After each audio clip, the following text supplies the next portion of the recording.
drives you? What inspires you? Let's ignite your why.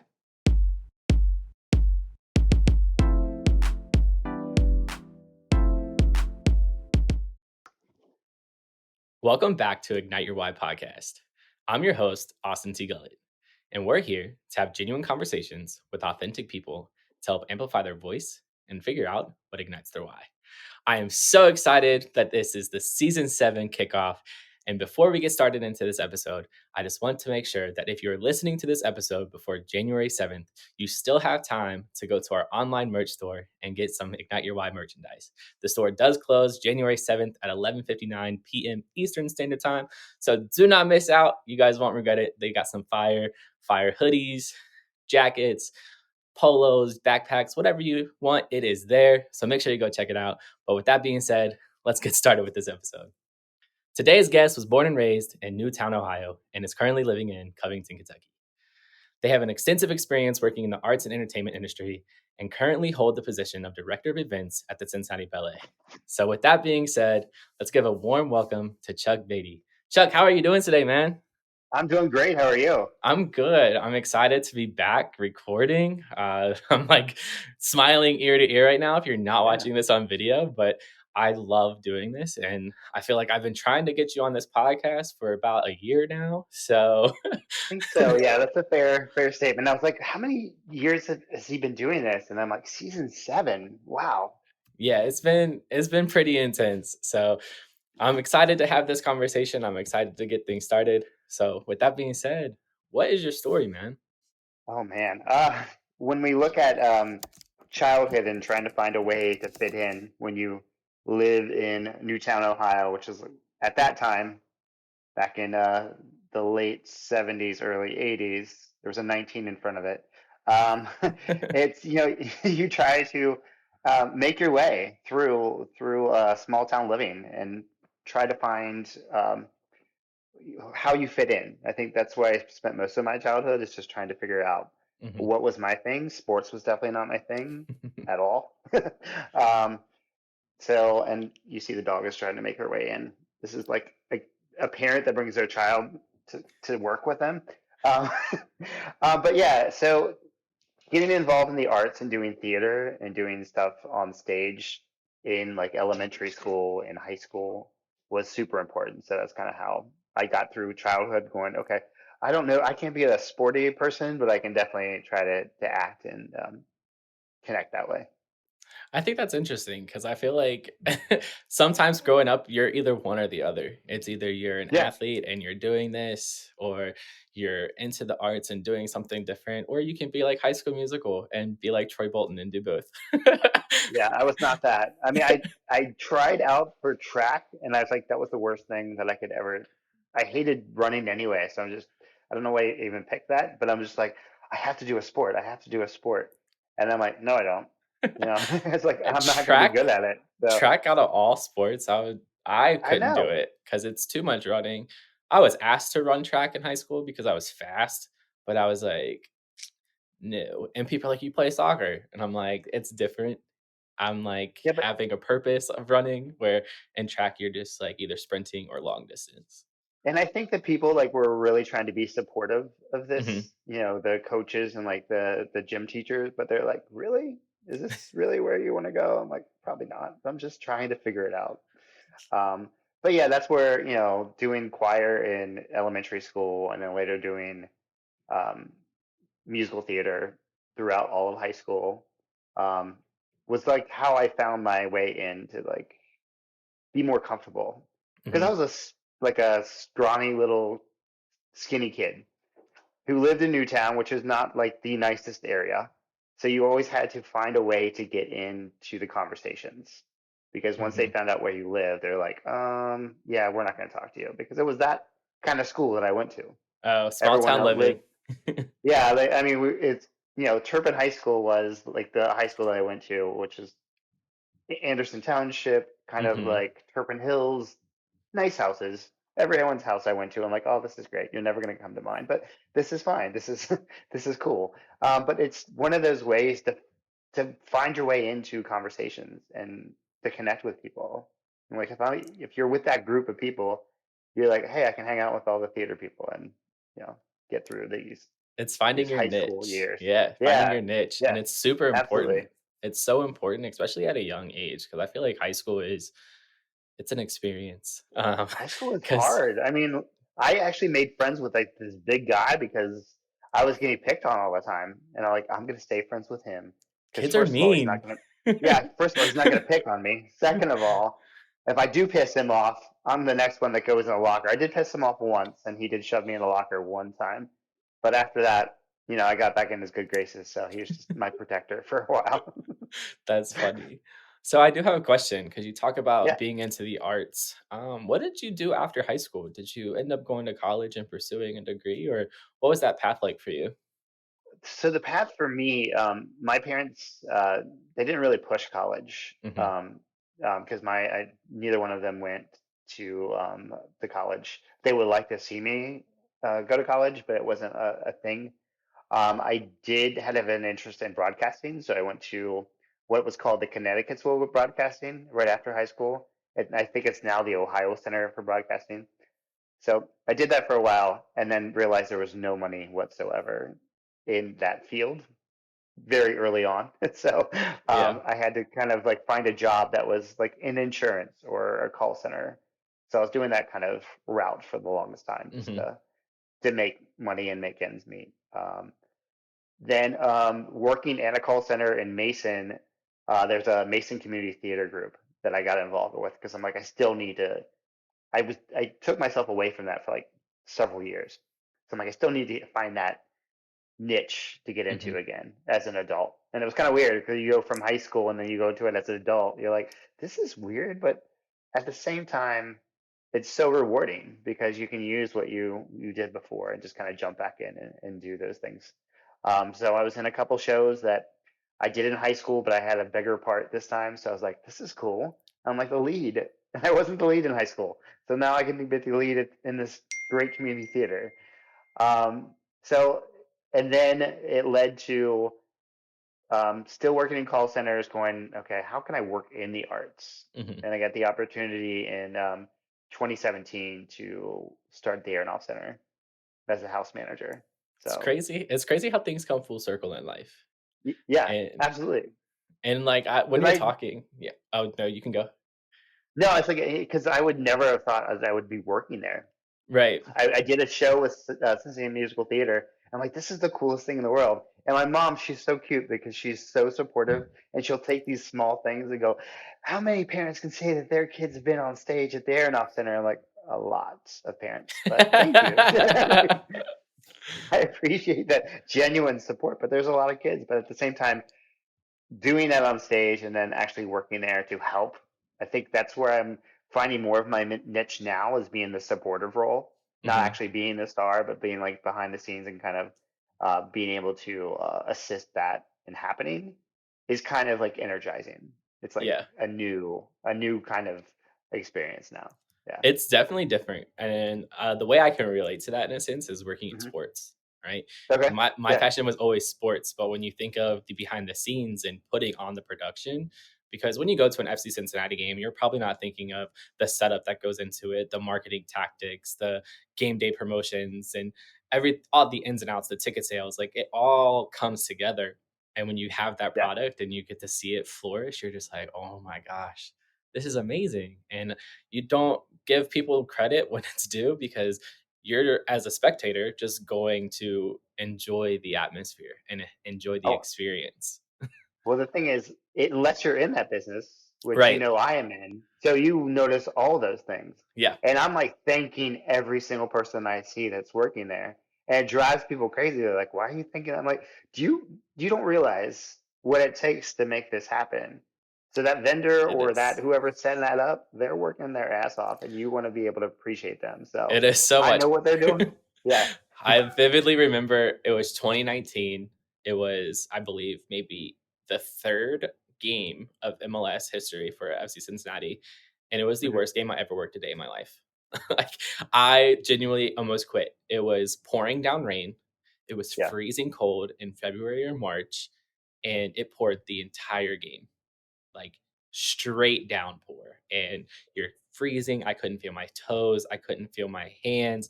But the thing Uh, is like we have to set up in it. We had to break down in it, and then we had to like walk around and like do stuff throughout the game, and it was awful. I remember going into the bathroom just to get warm for 5 minutes and then having to go back out. I was like, yeah. Oh, and at the time I was an intern, and I was like, I oh, don't, I don't know if I want yeah. to come back. Right. Yeah. Were you at least getting paid a little bit, or was it a? No, it was for Oh, I I was like didn't get a real internship, like a yeah, real. and like I got college credit, like it's what allowed me to Okay. Yeah. graduate with my master's. I got 6 credit hours Yeah. for it, so it's kind of it was worth it, and it led Mhm. me to my job at FC Cincinnati. So I'm grateful for the experience. I'm grateful for the connections I made. It was definitely worth it, but it's like one of those moments where you're just like second guessing a lot of things. You're like, I don't know if this is for me. Right. Did I ever tell you my FC Cincinnati story? Like how I heard about uh, the team? no, you did not. So 2016, I'm in the back of Roebling Point Books and Coffee in Covington, Hmm. and I'm listening to this huge meeting of people talking about the future soccer team in Cincinnati. I mean, they're on the chalkboard, they're drawing everything out, they're talking about everything. So I'm like texting my friend who is like loves soccer. I was like, I think Cincinnati's about ready to get a soccer team. And she's like, no, they're not. That's not true. I was like, all right, well, I'm listening to them talk about it, and I'm overhearing all this stuff about what they're doing. So it's happening. But I was just, it was kind of weird to be in the back room of that coffee shop listening to this meeting going, okay, it went from there in 2016 to where we are today. It's just amazing. It's crazy because I know who you're talking about. Yeah. Yeah, it was Jeff Birding, Carl Yeah. Linder, and Dan McNally. Because they tell that story all the time. Is like they weren't getting paid at the time, and they took a risk, and it's honestly like I think one of the best things that's happened to Cincinnati. Like the Uh, team is really good. We had a heartbreaker in the playoffs, but it is what it is. Life yeah. happens, sports happen, but But even like somebody that doesn't follow soccer that closely, like I went to the games when they're still like at Nippert, mhm. and then I go to the new stadium and I still enjoy every second of it, even though I have no idea what's going on. I'm like, this is exciting. I don't know why, but it's exciting, and the energy in that place is just really cool. So, It's electric. I it, tell people all the time, if you're coming to Cincinnati and it's your first time and FC Cincinnati is playing, go to a game because it is an mhm, experience that is hard to explain if you don't actually like live it yourself. And yeah, it's funny how you say like you don't know what's going on because I take people all the time, and obviously like I'm a soccer coach, so I literally sit here the whole game and just answer questions. They're like, oh, "What does that mean? What does this mean? What does that mean?" this is why you've never invited me to a game, probably. I just think I don't I mind don't want to answering. invite. No, I don't mind answering questions, but it's just like the way I explain it to people is like in basketball terms because a lot of people understand the game of basketball. And I feel Mhm, like basketball and soccer are so similar in the way it's played, mhm, tactically, and just like the way you move the ball to break down defenses. Obviously, one you use your hands, one other one you use your feet. But if you really think right. about it, is like in soccer and in basketball. Say they're playing a zone in basketball. The way you get through a zone is by passing the ball around, not by dribbling. And it's the same thing in soccer. You're just trying to get them out of position to break them down and pick and choose when you make your runs. And it's interesting. I love Yeah, it. it is. Yeah, it's a cool sport. And I'm just like, why is this taking so long? And then like, so they get an extra 3 minutes, but I never get to see that 3 minutes on a timer They anywhere. changed Like, it. They changed did the they? rule. They MLS Good. changed the rule. So moving forward, like starting next season, like in the stadiums, you're going to be able to see the stoppage time Then on the excellent. scoreboards. Yeah. Okay, because that pissed me off more than anything. Because like the whole game, you're seeing everything else, but I I'm know. like, no, we have an extra 3 minutes. I'm like, I would put a timer on my phone, like keeping track. But I kind of want to move on to the next segment here. yeah, yeah. So you obviously love the arts, and you love that's your passion, and you've been doing it for so long. But my question for you is, what is it that truly inspires you? But more importantly, what ignites your why? What ignites my why? The satisfaction when you see, like, currently I'm doing events. So when you see that vision come alive for that person, and they're just, you take that stress away from them, That's really what drives me to do what I'm doing. Because there's little things that are going to come up that not everyone's going to think of. Sometimes things come up that I didn't even think of happening, but you fix it in the moment, and it's just like you become the hero, and you make sure that I'm taking the stress. If it's a wedding, if it's a birthday party, or whatever the event might be, a production, you're just taking that like worry and stress away from them. You bring it onto yourself, but at the same time, you're like, that's my helper. I think that gives me like my helper ability in real life, and then Mhm. actually my job kind of gets satisfied for both because I'm like, I'm helping this person. So that's really the driving force to it for sure. I definitely understand that because I mentioned it before. It's just when you see people have smiles on their faces, I think that's the best thing ever. And it's crazy when I talk to people because a lot of people are helpers and they love helping Hmm. people. But I think it's interesting how people help people in different ways. And I think it's Yeah. amazing. And I think it's quite interesting, like your journey. You mentioned that it wasn't until 2017 that you got back into the business. So for me, what was that journey like for you, like getting back into your passion at like an older age? Well, it was around the time that I'm like I really found my true self when I came out. So that was just like Mhm. another thing where I was just trying to it kind of re- makes me think of my childhood when I was just trying to find my way. I was like, I'm like really my life completely changed because I was involved in a marriage. I was involved with so many things that were a previous life Mhm. that to make that change, and actually it became kind of a safety net.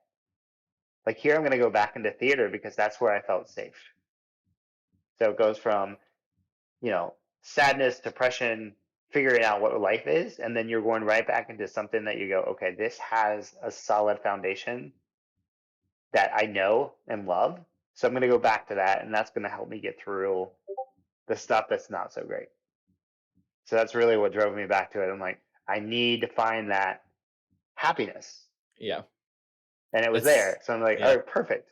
Yeah, It's that it's it's that it's that why. yeah. It's kinda like why I do this podcast because I feel like we all have that one thing that brings us joy, and when you're doing your Hmm. passion, it's kind of like nothing else matters, and when you Right. talk about theater and you talk about the arts, you can see the passion in you. You can see your eyes light up, and you just have that sense of joy, like you're like a little kid getting to talk Right. about Christmas morning and opening your presents, and it's a beautiful thing. It's a beautiful thing in life, and I'm just glad that I was able to one meet you through the Aronoff Center because I was when was that? Like I Uh, was what in college still? Like I don't You're even like 2018, 2019, was I an or undergrad? 2018 probably. I think so. I might have been an undergrad, but it was just so long ago, and just to see your growth from that process because I remember the whole time of like you being there, and then I kind of want to talk about this because I'm very curious. In Yeah. 2020, there was COVID,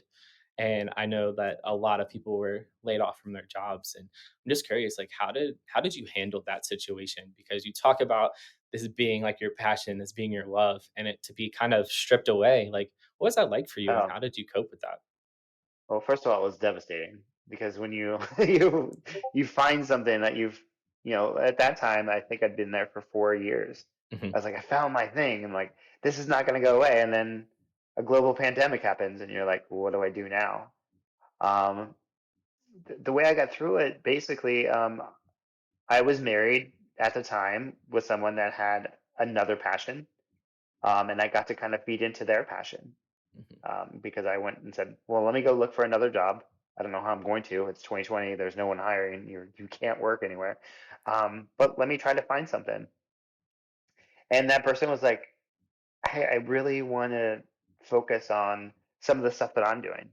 Um, Doing art on YouTube, doing little mini art classes, which is so cool to be able to do during a pandemic, to grow a business. So basically, we opened a business together during the pandemic. We're at Family Market with our mask on, selling handmade jewelry and like art kits Hmm. every weekend to make sure that we could pay our bills when we didn't have other jobs. which eventually turned into a storefront in Covington. It's still open today. So it's just those I kind of shifted and went full force into that. And then, yeah, so that's really what got me through because I don't think we would have gotten through if we didn't have that. Yeah, Yeah. and it's kind of amazing in a sense because you're still doing the arts, right? It still had Yeah. Yeah. that creativity was still there, so you didn't necessarily lose that aspect, which is amazing. But it's Right. curious it's always interesting how other people cope with the pandemic because here we are 3 years later, and we're still talking about it, and it feels like it was Sure. forever. It feels like it was forever ago, but it's just Yeah. crazy to think back to 2020, early 2021, and you're just like, "Oh my gosh." The memories pop up on Facebook, and you're just like, "Wow." Like, No, it's because insane. the whole time they were trying to build this business, I'm thinking like, this is the time that we have to jump on these things. Mhm, The location that that store's in now would have never happened unless there was a reason for that business to close, which was basically a paint and sip kind of place. So that was a like they held group classes, which were now over. So we're like, well, let's go into that same space with the same kind of idea, but like young kids involved too, as far as classes. So we were able to utilize that space and have kids 6 feet apart with masks, able to still do art outside of their home, which was kind of cool too. Yeah. I mean, it's a beautiful thing. I Yeah. still have yet to, like, go there, I'm not gonna lie to you. It's Well, just like I'm not allowed to go there anymore. So, well, like, it's like one of those things where it's just like, I'm not, like, artistic. I wouldn't say I'm not artistic because I love creating graphics and I love doing this for my podcast, but I think that's just sure. like it's just a different kind of art that just I've never been good at. No, what I always enjoyed about even the way he teaches classes and what they do is just like you take somebody that doesn't think they're going to be good and just let them just like after they have a drink or two they're like I'm more comfortable, or you're just you give them that support and Mhm. then they feel more comfortable about it. So it's kind of cool to see that process as well. Kinda ties into, like, what you're doing now, helping people and putting a smile on their face, and it kind of Yeah, all ties together, but yeah. I've been able to throw myself in those like situations all the time, which is great. hey, you gotta do what you gotta do, and Yeah. I wanna go into my favorite segment of this entire podcast. Sure. Anyone who knows me knows I love talking about mental health, and this is an opportunity for me to have that conversation, so my question for you, Chuck, is just how have you been taking care of yourself mentally? Sorry, trying to shush my dog. All right. No, you're good. Mentally, ooh, it's been a tough couple years, honestly. I've gone through completely life-changing events that I've just pushed through and just tried to figure out how to make it through them without not doing the most positive things as far as taking care of my mental health. I've, I was just trying to find an escape for a while. But then I think within the last year, I've been doing more of those. I'm going taking walks, getting to be by myself for a little while to really think about what has happened and how, and just stop to reflect and like be kind to yourself, which Mhm. is like it's funny when we talk about helper, we want to help everybody, but when it comes to us, we're like, No, yeah, we'll thank be all you. right. We're okay. Yeah, that's right. Let me help them. Let me find somebody else to help. Let me just really go on. So what's going on in your life that you really need help with? Because I don't really want to focus on me, but let me find out It's what's the going on with you. deflecting for me. Yeah. Oh my God. Yeah. It's the deflection. Absolutely. You're like, I don't have to deal with my stuff because you got stuff that I feel is worse than mine. So I Mhm. can help you It's the get there. distractions, and I think Yeah. I can relate in that sense because I'm very similar. I'm the same way, honestly. I will keep myself busy, and I'll do whatever I need to do to not truly like heal, I guess you should say. I've Hmm. always masked my emotions, pushed them aside, and I feel I've gotten to a point where I am more transparent with how I'm feeling. I will let you know if I'm having a good day, if I'm having a bad day. But the one thing I do kind of struggle with is still talking about those emotions with people because for me, I've always been that writer. I love Hmm. expressing myself with words, but written words. expressing them verbally is a little bit more difficult. But I think as men, it's even harder for us to be that vulnerable side because society makes it seem like it's not okay. But in reality, it is. Like, it's showing your emotions and showing that vulnerability shows so much strength because it takes a lot of strength to be that way. And it's like you said, like, we're helpers. So we're always looking to kind of help, help, help. And when we take a step back, we're like, okay, but who has me? You got Right. to have yourself in order to help other Sure. people. Because if you don't, you're just going to continue to drown and it's going to be devastating. I think you really have to sit with yourself and wonder, like, why am I like take the emotion and go, why is this happening? Hmm. What's the reason behind it? And what stake do I have in this? Am I making this happen in some way? And taking the responsibility to go, I caused that, Yeah. and I'm gonna get through it and figure out because you go through a divorce, you go through like a breakup, you just have anger for a while, but then you get to that point where you don't have that anger, and you're like, you know what? I was part of that situation as well. That person wasn't the only person that made it horrible or made situations different. I didn't express myself the way you. It's funny you bring that up because my therapist now, I'm like, the reason why I'm here is I want to learn how to express myself vocally to people. That's the biggest thing. I want Hmm. to be able to say how I feel without not feeling guilty, without it coming out of anger, and doing it in a positive way. Yeah. It's Like, also, this sucks. yeah. Let me tell you how. Let me tell you why, without being like, I hate you, like Yeah. in an anger, angry way. Yeah. It's understanding your emotions, and it all ties Hmm. into emotional intelligence. For me, I can understand and recognize when my emotions are being hijacked.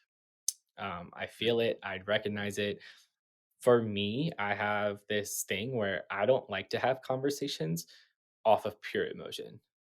So, Hmm. say for instance, something happens, I will always want to sleep on it before having a conversation.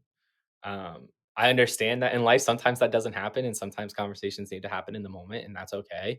But I also Hmm. feel if I have time to digest this, sleep on it, I can wake up the next morning and we can have a conversation. Because when we're talking off of our emotions, we are more than likely going to say something we don't necessarily mean, Hmm. and it's out of pain, out of hurt, and you might not necessarily mean that. It's just this is how I'm feeling in the moment, and I Sure. realize this a lot as a soccer coach because there's times when I coach a game and there's a parent who wants to talk to me, and I'm like, I don't want to talk right now because A, you're upset about something, and B, this game we just lost, and I'm not in the mood to like have a conversation. So we can talk about it Right. tomorrow. We can have that conversation tomorrow when I'm not, my emotions aren't up here and your emotions aren't up here and they can be down here and we can have that civil conversation that I know we can So outside of that, like, say it's not a parent, it's somebody that could have upset you. How do you have. kind of not deflect, but kind of like pause? How do you make them aware? Like, I need to pause. I need to process this. I think What? it's what my therapist always tells me is it's kind of like the power of agreement, right? Mhm. I understand and recognize when things are getting worse and I know how to take a step back where I'm Mhm. like, okay, calm down. And it's just like one of those things where I have, like, a lot of trauma that I'm unpacking with my therapist, but, like, talking to her, it's just like, I don't have to agree with everything. I don't have to agree with, like, certain things, right? So, Sure. feelings are friends, but, like, your brain gets trained to think a certain way, right? Like you mentioned earlier, one of your things is you would always act out of, like, anger and emotions and be like, "Oh, fuck this, fuck that," like, blah, blah, blah. But in Right. reality, your brain is trained that way because of something that's happened in your life, right? Yeah. But you, as an adult now, you recognize that, but you also have the power to agree with that statement your brain is telling you, right? And if Yeah. you can recognize that in the moment, you can be like, no, we're not doing this. Like, I'm not agreeing with that. And we're going to do this differently. It does take a lot of practice. It's not easy. I'm not saying I'm perfect, but it also just comes down to just expressing how you're feeling when you're feeling it. And you're just like, hey, let's talk about this tomorrow. Yeah. Because a lot of my sorry, tough. A lot of my reaction is basically either silence Hmm. or it's anger.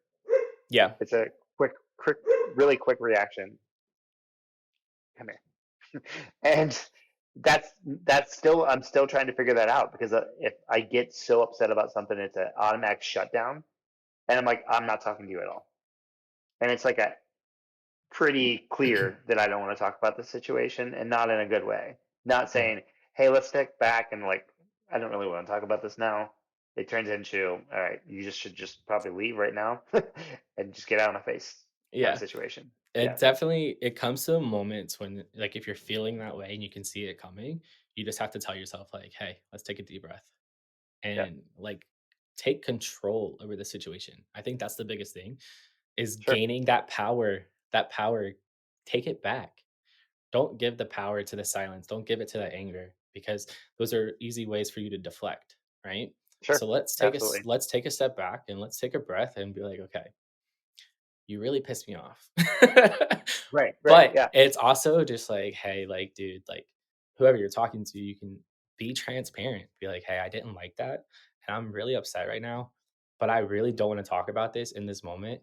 So let's come back to it tomorrow." And if they're at your house, and you need them to leave, be like, "In all respect, like, I love you, but I just need my yeah, space." And right, if you do it in that way where you're just like, "Hey, like, if we talk right now, I know it's not gonna end the way it needs to end.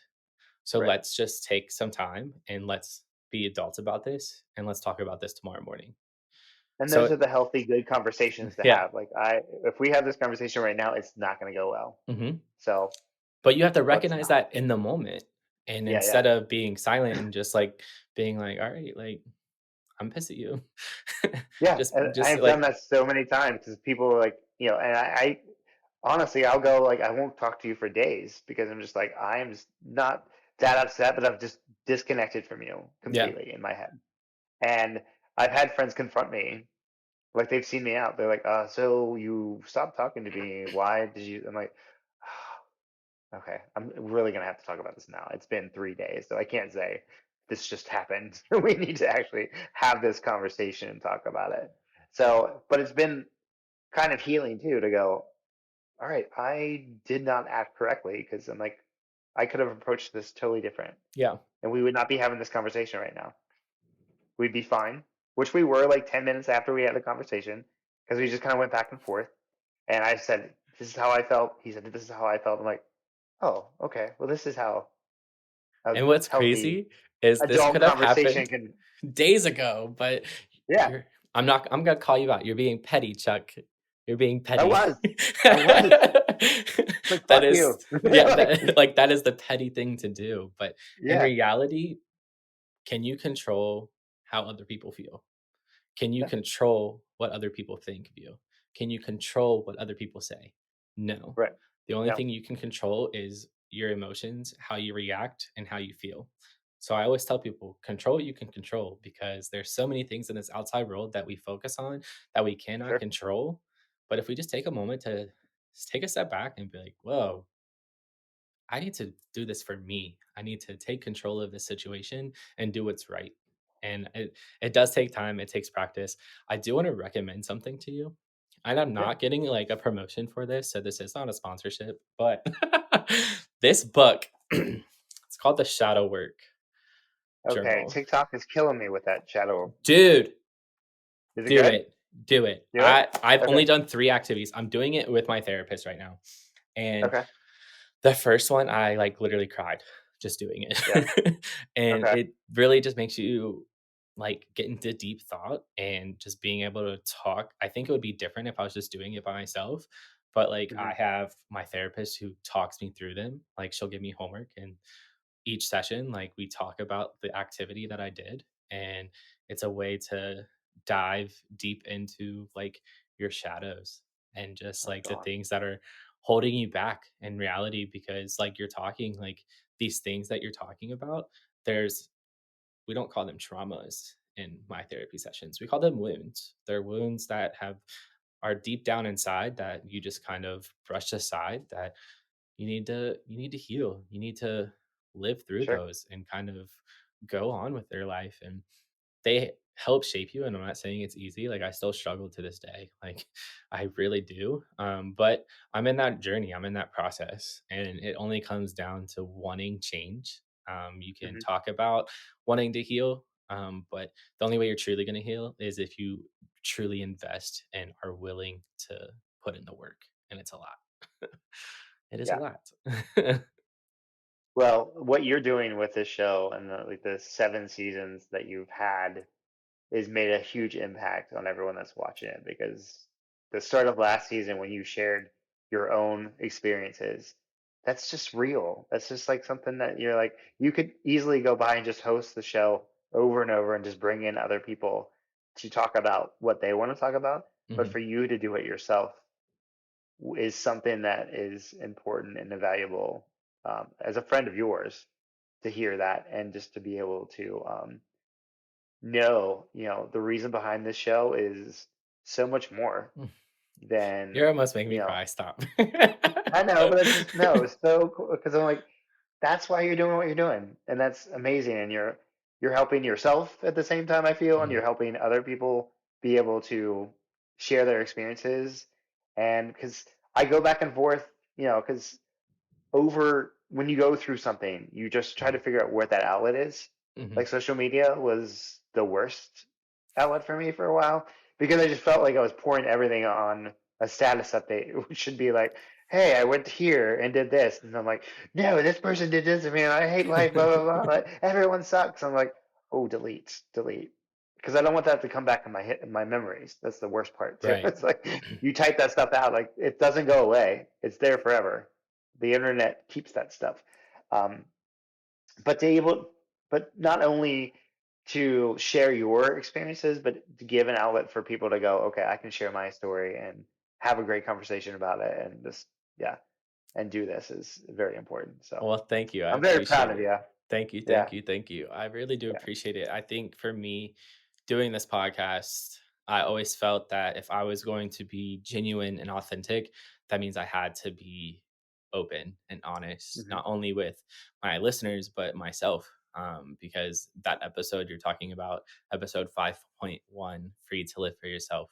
If you haven't listened to it, go back and check it out. But it was so healing for me, just to Hmm. be able to talk about it. I've held it in for so long that it was just killing me on the inside. And yes, like I've talked about it with a few of my friends and my therapist, but it was weird Hmm. because I was having a conversation with myself. And I think Yeah. that's what made it so real and so genuine, and the emotions were just there. And I just want people who come on my podcast to feel comfortable enough to share what they want to share. I tell people all the time, Hmm. it's like you don't have to share every single part of you for people to have an idea of your story and who you are. Share the pieces you're comfortable sharing, and that is enough. Because I want this platform to be a safe place. I want this platform to be a place where we can inspire people and motivate people. Because I tell people all the time is when you're telling your story, you never know who you can be a survival guide for, because you don't know what Yeah. someone else is going through. You don't know if they can relate to you, because who knows? There could be someone out there that comes across this episode and is like, damn, I relate to Chuck so much. And this has helped me so much. And that's what this platform is for. And I'm trying to grow it and trying to make it bigger. And I have so many plans coming up for this new year. So it's going to be so much fun. I'm not going to tell people now, but No. it's going to be big. So, Gotta keep the suspense there. You gotta keep it there.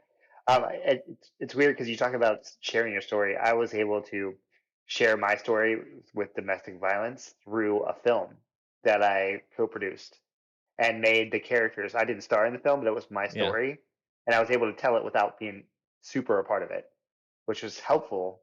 But I'm like, I didn't still say my story at the same time. It was, I kind of helped me get through some of the stuff, but I'm like, it's not my words right now. Mhm. So eventually, that's what I think I want to do at some point, is just to be able to share those things, because Hey. it has, even those Facebook things that I say are horrible to put on. People have reached out to me like, "Thank you, I'm going through something similar." Reading your statuses and seeing your your journey as you go. Like, I know people hate the word journey, but it's true. Seeing what you're going through and your experiences helped me realize like I'm gonna get past this. It's So possible, yeah. and it's so powerful and so Hmm. uplifting, and to know that you're not alone is everything. Huge. Yeah. Because a lot of times in this world, when we're in a very dark place, we do feel alone, and when you can have that sense of support system or someone who understands you, it goes a long way. And Absolutely. when you're ready to fully tell that story, you'll know. But Yeah. don't feel pressured to feel like you have to. I think Sure. that's the biggest thing is whenever you're ready, like you'll know. And Yeah. uh, I think I'm that's the sure, helper part yeah, of me too, because you hear about like I don't want somebody to feel alone, and I've seen it happen. And I've like heard different stories similar to mine, and it's just like just that's the biggest why of it, like yeah. to make sure people But that but they don't know they're remember, alone. but Yeah. remember, you have to do it for yourself. Don't do it for Sure. anyone Sure. else. It has to be for you, because if Hmm. it's for you, it will be the best thing ever. And if you're doing it for someone else, you'll always have that sense of guilt. Like, I really didn't want to do this. So Sure. that's the thing is like I'm pouring into my cup. Like that's what I want to do. I'm putting myself first, and it's time for me to do that. So Love it's it. gonna be exciting. But just It wanted to is. say thank you, man. Yeah. Thank you Thank for you. hopping on the pod and having a conversation. It's been good catching up with you. I feel like we haven't You really too. talked in such a a long It's a time. long time. Yeah. Yeah. But Absolutely. if anyone wants to continue having a conversation with you about anything that we talked about today, what would be the best way for them to get a hold of you? Oh gosh, probably Facebook. Unfortunately, I'm trying to do TikTok. I'm gonna try to do more TikToks. So I don't even know what that handle is. I'm 48 years old, trying to figure out social media. So I want to start doing more of that stuff for myself. So yeah, social media pretty much. I That's it. got you. As you should. Yeah, Pour into your cup, Chuck. It's time. Pour into your it's cup. time. Do for you. Absolutely, Live for yourself. I think that's the biggest thing is do what you need to do for yourself, because we only live once. So absolutely. I want to say thank you all for tuning in. I'm going to put all of Chuck's information in the description below. If you all happen to reach out to him, please just make sure you notate on how you found him. It'll be greatly appreciated. And don't forget to follow us on all social media platforms at Ignite Your Why. That's INGYTE, not with an I. We're on Facebook, TikTok, Twitter, Instagram, you name it, we are there. So make sure you give us a follow. Again, thank you all for tuning in. And always remember, find your purpose, ignite your why, and I'll holler at you guys later. Peace.